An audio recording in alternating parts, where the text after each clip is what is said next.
Yes, Your Honor, the defense calls Parker Orlov to the stand.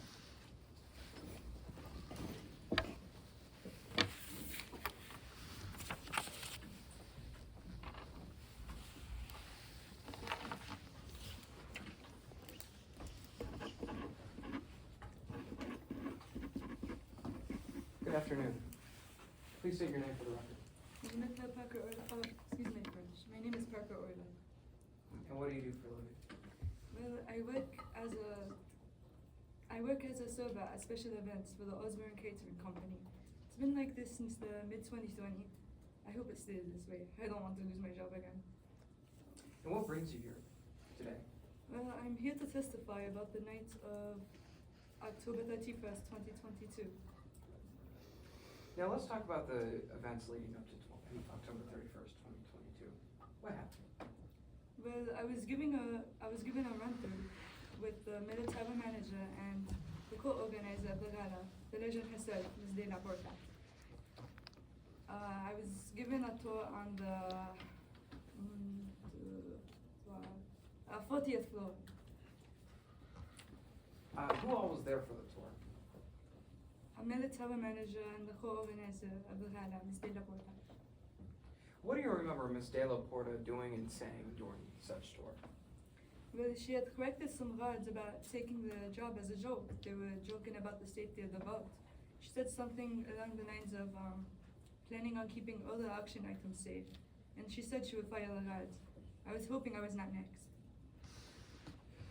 Did you see the defendant after this tour?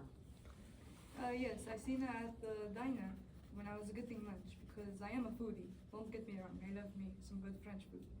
And I seen her walk in with a group of four others. A group of four. She was the fourth. And they sat 2 booths over from me. And what were they talking about? Well, she's a business lady, so she was talking about some numbers. I heard something about a deal being for 60%, but I thought they were talking about splitting the bill. Now let's get forward to the night of October 31st. What happened? Well, I got there around 4 p.m. as a server, and I was helping set up for the gala. And around 6:30, we let in a lot of guests. The entryway was crammed. I could not move. It was around 150 guests, if I said so myself. What happened next? Well, I was going to check on my kids because I'm a mom, and my phone was being oddly quiet. And I walked over to I was walking to get better signal, and I walked over and bumped into Mr. Cosmos. And we walked over to the office together, and I noticed the vault was open. I seen a security guard bleeding out on the floor. Very unfortunate. In this vault, what do you know about it? Well, I seen some articles online on how to open it. I seen how to open it on Santa Ivo TikTok, and so it was written. Your Honor, may I approach the witness? Now, this article that I'm showing, is this the one you're referring to? Yes, that is the one. Has it been altered or changed in any way? Nope, it's the same one. Here's the back page. Altered or changed in any way? Nope, it's the same article. Your Honor, the defense moves to put Exhibit 16 into evidence. Any objections? No, Your Honor. That'll be me. Now, what in this article, does this article talk about the specifics of the vault? Yes, it tells you that you could use, you could scan it with a retinal scanner, and you could use your hand, your fingerprints. And originally, where did you find this article? Like I said, I found it online. Just access to anyone. Now, let's skip forward to, or let's skip back to the night of October 31st. After you found the guard, were you ever questioned? Yes, I was questioned by 2 security guards, 2 officers, sorry. But I was only questioned once, which I thought was weird because I seen the officer on the floor. But I was questioned once, yes. So you were only questioned once, never again? Yes, But I did overhear another conversation between one of the detectives that questioned me, Detective Kitbamani, I believe so. And what did you overhear Detective Bomani talk about during this? Well, I heard him say that don't worry on tracking down Erdogan Gala to another officer. No further questions. Thank you so much. Merci. Cross. Sarah.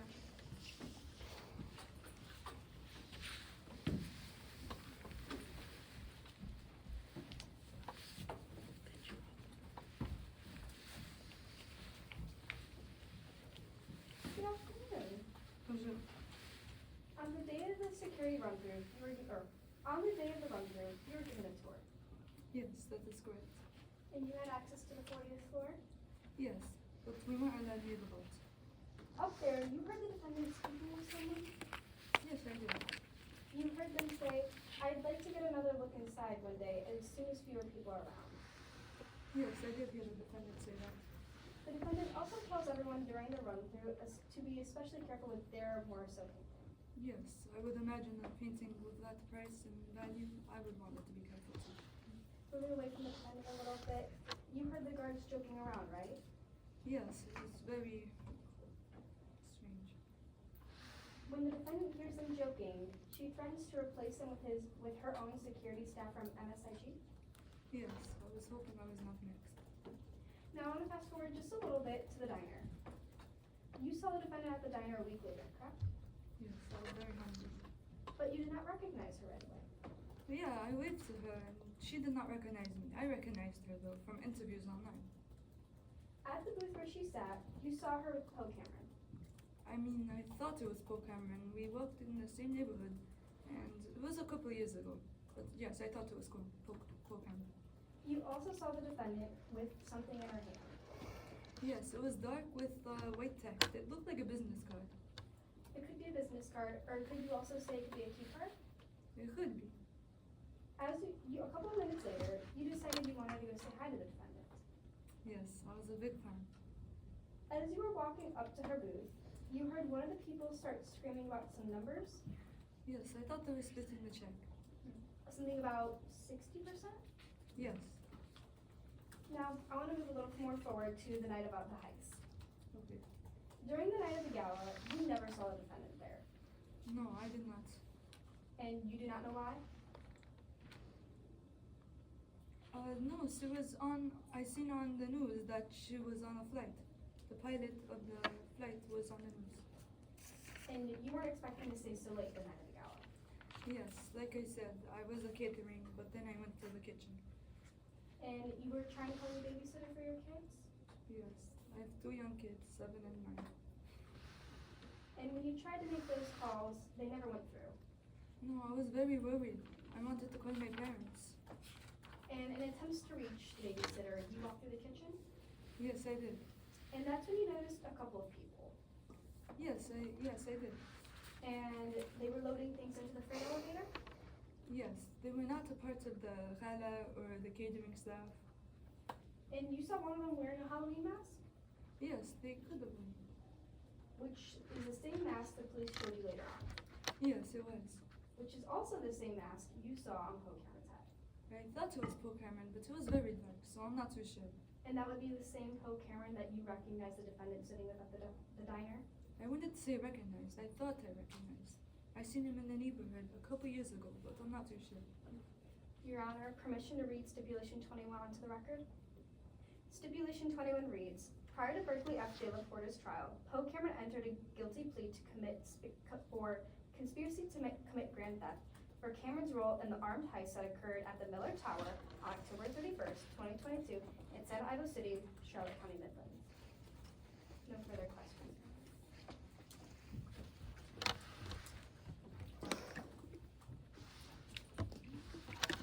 Thank you, Ms. Orlando. Merci. Does the defense have any more witnesses? Yes, Your Honor. We call Amari Ebi to stand.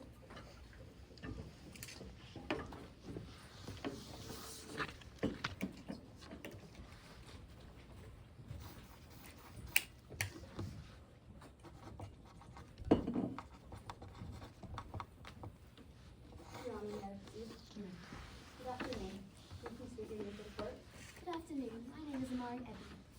And what do you do for a living? I'm a forensic scientist, criminologist, and founder of Con Air Forensic Services. I aid litigants requiring expertise in crime analytics, forensic services, investigation procedures, and more. What educational background do you have? I have a Bachelor of Science degree in Actuarial Science and Criminology, as well as a Master's degree in Forensic Science and a doctorate in Clinical Psychology. What's your history in forensics? I've had many jobs in forensics. I worked at the Santa Ivor Science Unit, where I worked as a lab technician, as well as a clinical at the Midland State Forensic Hospital, where I work with patients experiencing severe mental crises, and at the same time, I was an investigative advisor. Why are you here in court today? I was hired in court today to analyze the investigation of Berkeley F. Delaporta. Did you use a method in today's case? Yes, my method was document review. Did you reliably apply this method? Yes, I've used it many times in the past, and it's a golden method in my field. What documents did you have access to while you were reviewing this case? I had access to all exhibits, evidence, and affidavits reviewed and collected by Agent Burke, as well as his report and affidavit of Berkeley Delaporta. Can you walk us through your examination of those documents? Yes, so I analyzed the documents, and I was looking for any issues regarding chain of custody or handling of evidence. Did you find any issues concerning the chain of custody or the handling of evidence? No, both investigators are highly trained. Although there were no issues concerning the chain of custody or the handling of evidence, was there anything else in these documents that made you suspicious of this investigation? Yes, it did concern me that Agent Burke only focused on Berkeley Delaporta. I became concerned that he inappropriately targeted him. What would you call this? We call this confirmation bias. Can you explain to the court what confirmation bias is? Yes, so confirmation bias is something that unfortunately many investigators fall victim to. It happens when an investigator has such a strong urge to solve the investigation and have that satisfaction that they focus on only one suspect. And what happens is they take any evidence or information as proof of that suspect's guilt, even if it's not necessarily proof. This is very, very bad and can make the investigator very biased, and it can convict innocent people. What in Agent Burke's report made you believe that he might have confirmation bias? So in his report, I noticed that he said he immediately knew who the perpetrator was, referring to the Morrison mastermind after reviewing the footage of the heist. This concerned me because of how quick he was to suspect it without even knowing that Morrison paintings were stolen. Why did that stand out to you? This stood out to me because, well, originally, Burke wasn't even on this case. He wasn't an investigator that was following this investigation, and after he saw a video of this, he knew immediately who the Morrison mastermind was and then inquired to be on the case. What do you mean by that? So, what I mean by that is, in the footage, it showed from the exhibit and from Burke's report that it started when the robbers exited the helicopter to when the police came. In Burke's report, he focused on how you couldn't tell what the robbers looked like, what they were wearing, their costumes, the fact that they exited the helicopter with a key card, and their use of cell jammers. What did this footage show? This footage showed, or what Burke was able to conclude, was that the Morrison mastermind was behind all of this.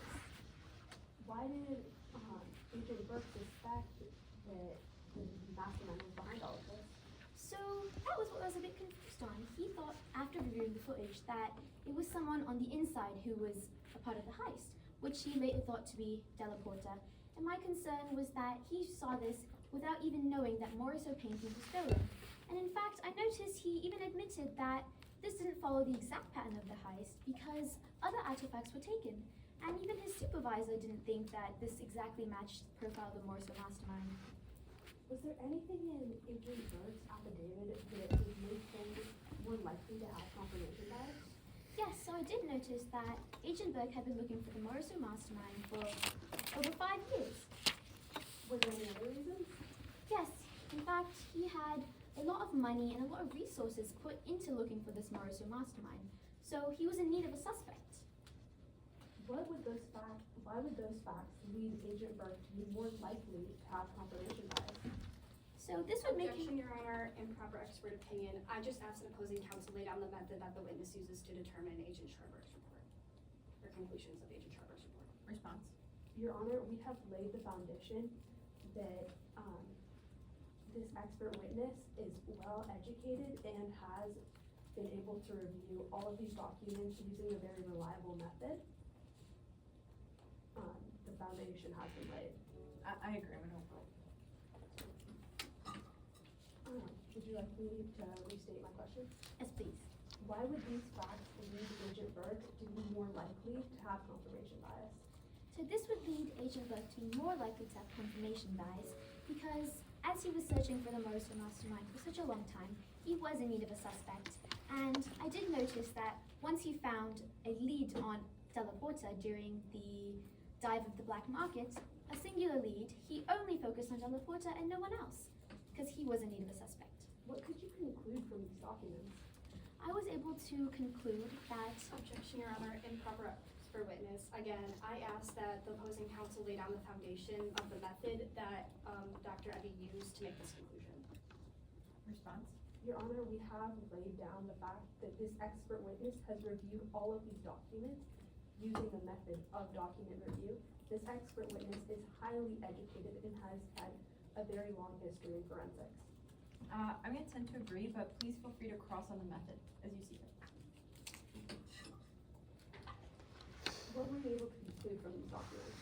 yes, so as I was saying, I was able to conclude that Della Porta may have been inappropriately targeted by Agent Burke. What can you determine after reviewing all of these documents and all of this information? Yes, so I noticed that although it is entirely possible for Berkeley Della Porta to be innocent in this case, as any case like this was not something Agent Burke ever even considered. As the statement innocent until proven guilty, this made him highly susceptible to confirmation bias. What do you believe the best practices would have been in this case? So in this case, due to my very high concern for confirmation bias and for the targeting of Berkeley F. Della Porta, and my concern that Burke's actions were influenced by his desire to find the Morrison mastermind, the best practices in this case would have been to assign another investigator. This would have allowed for new views and new opinions, and it would have made sure that bias was eliminated. However, this was not done, so we cannot eliminate bias, and the possibility is very much there. No further questions, Your Honor.